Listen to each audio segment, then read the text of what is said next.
inspirational, transformational TV show.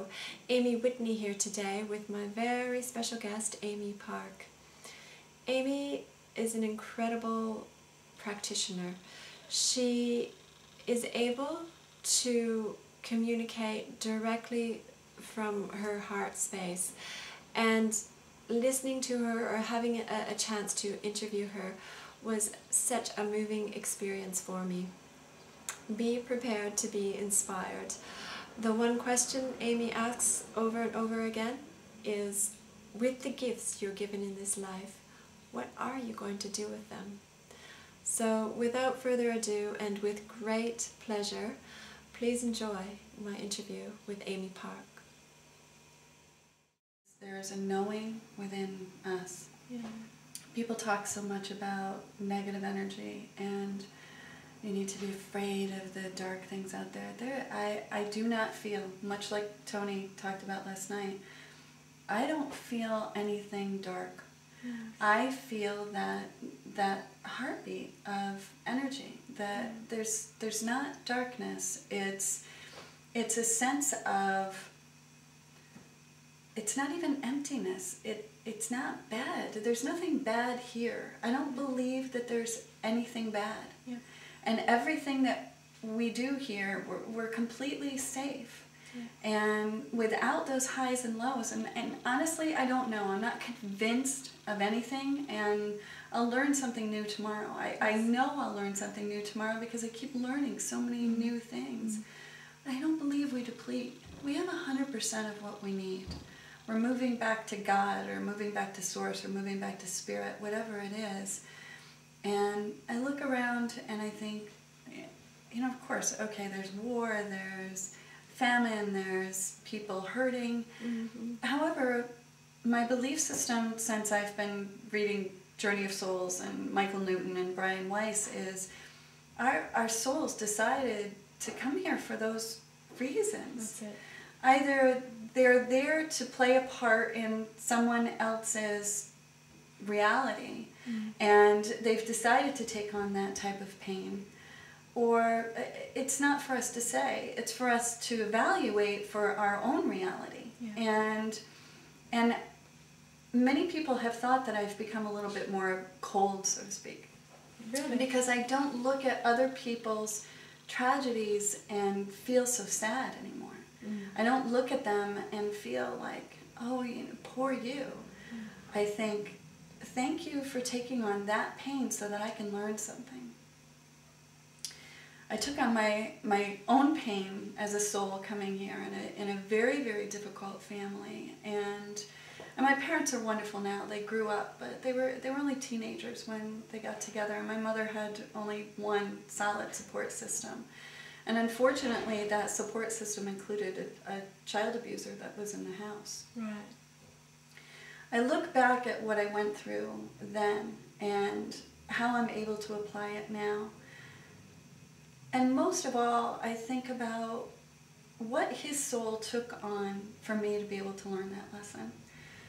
And I didn't need to forgive anything. Everyone has been talking about forgiveness, that somehow I needed to forgive my parents, or I needed to forgive my grandparents for not being there for me. And I think all that I can do is thank them. They gave me the tools to be who I am right now. And you know, that sounds all cliche, but it's completely different than that. I see them now as these souls, these players in my life. And now what am I going to do with that? Yeah.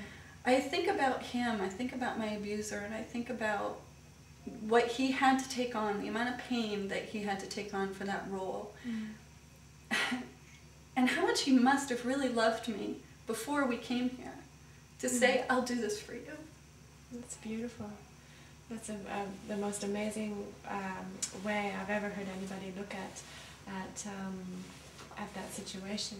So, and you feel healed from it, or where has that attitude taken you? I think mostly what it has done is it kept me seeking. I remember at 15 sitting around the table with my family and thinking, am I an alien? And I know that sounds really silly, but I really thought, I don't think I'm from them. Like I didn't feel like my mother was my mother. I didn't feel like my family was my family. I felt like I was planted there, like I was playing a role. And I sought out psychological help. Even at 15, I went to see a psychologist more to seek out, what does all of this mean? And it just kept me on this path of seeking, and it kept me on this path of never feeling good enough. Now there's a benefit to that. So many people think, well, you know, I never felt good enough, or I felt bad, and my self-esteem, let's fix our self-esteem. And yet, you know, I never felt good enough because I never felt really right. It kept me seeking. It kept me wondering. It kept me searching. And that not feeling so right continues because I'm still looking to find source or find out what this is all about.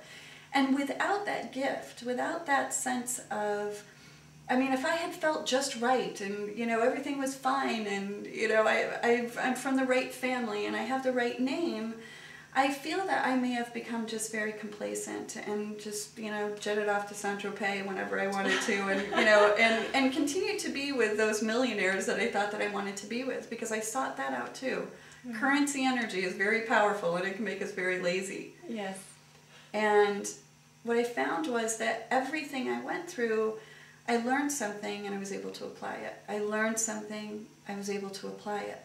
Now that didn't mean I was able to apply it right away. I cursed God a lot. I studied Buddhism and I studied different philosophies and was a devout Christian, and I thought religion was kind of evil as I was moving into what I was doing.